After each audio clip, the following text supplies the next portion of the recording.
Hello friends, നന്നായി പഠിക്കാൻ ആഗ്രഹമില്ലാത്തവരായിട്ട് ആരെങ്കിലും ഉണ്ടോ?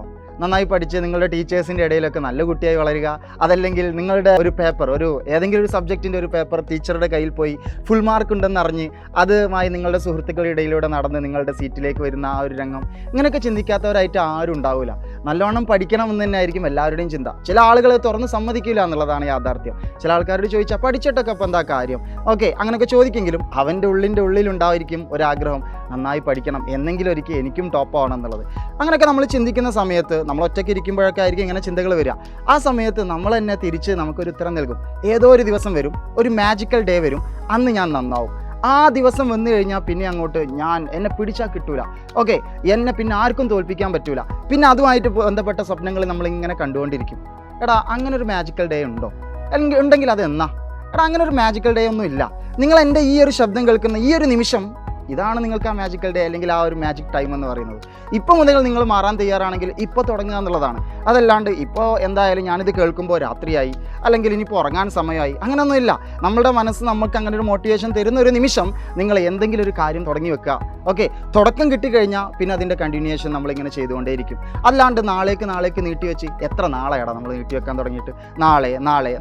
നാളെ ആകുമ്പോൾ വേറെ എന്തെങ്കിലും റീസണെ കൊണ്ട് അത് വീണ്ടും നാളെയാകും, പിന്നീട് റീസണെ കൊണ്ട് അത് വീണ്ടും നാളെയാകും. ഇതങ്ങനെ നീണ്ടു പോയി പിന്നെ അവസാനം എനിക്കൊന്നും ചെയ്യാൻ കഴിയുന്നില്ല, ഞാൻ മറ്റുള്ളവരെ പോലെയല്ല, എനിക്ക് മറ്റുള്ളവരെ പോലെ ചെയ്യാൻ പറ്റുന്നില്ല എന്ന് നമ്മൾ സ്വയം വിഷമിച്ച് അങ്ങനെ ഒരു ഡിപ്രസ്ഡ് സ്റ്റേജിലേക്ക് പോകുന്നു.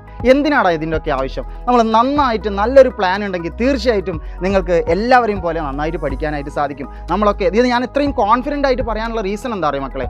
എനിക്ക് ഉറപ്പാണ് എന്നെ ഈ കേൾക്കുന്ന നിങ്ങൾ മനുഷ്യരാണെന്നും മനുഷ്യർക്ക് ചെയ്യാൻ കഴിയാത്തതായിട്ടൊന്നുമില്ലെന്നും അൺപ്രഡിക്റ്റബിൾ ആയിട്ടുള്ള വളർച്ചയാണ് മനുഷ്യൻ്റെതെന്നും, ഓക്കെ. അതുകൊണ്ട് തന്നെ നിങ്ങളെന്ന മനുഷ്യൻ എത്രത്തോളം വളരാൻ പറ്റുമെന്നുള്ളത് നമുക്ക് പ്രെഡിക്റ്റ് ചെയ്യാനേ പറ്റൂല, നിങ്ങൾക്കും പ്രെഡിക്റ്റ് ചെയ്യാൻ പറ്റൂല. ഇപ്പോൾ ഫോർ എക്സാമ്പിൾ സാറ് പറയുകയാണ് എനിക്ക് ഇത്രയേ വളരാൻ പറ്റൂ, എനിക്ക് ഒരിക്കലും പ്രെഡിക്റ്റ് ചെയ്യാൻ പറ്റൂല. ഞാൻ വർക്ക് ചെയ്യുന്നതിനനുസരിച്ച് എൻ്റെ ആത്മാർത്ഥതയ്ക്കനുസരിച്ചായിരിക്കും ഞാൻ എത്രത്തോളം വളരും എന്നുള്ളത്.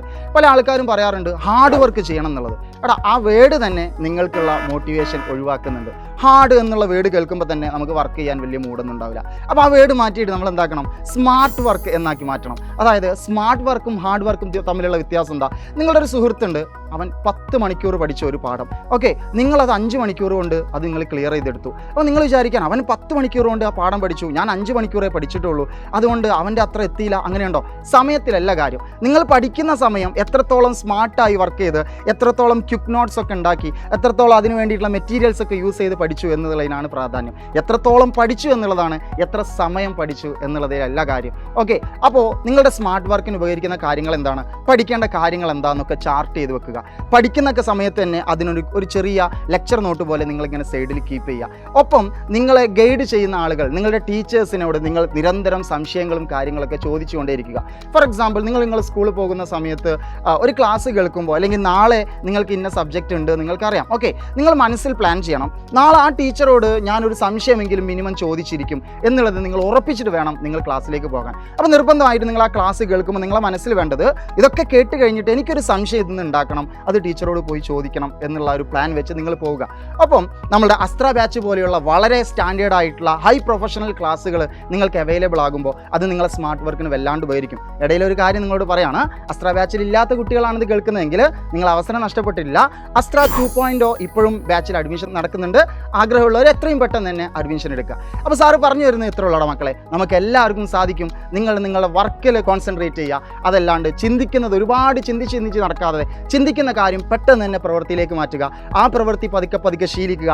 ആ ശീലം നിങ്ങളൊരു സ്വഭാവമാക്കി മാറ്റുക. പിന്നെ നിങ്ങളെ തടയാൻ ആർക്കും പറ്റൂല.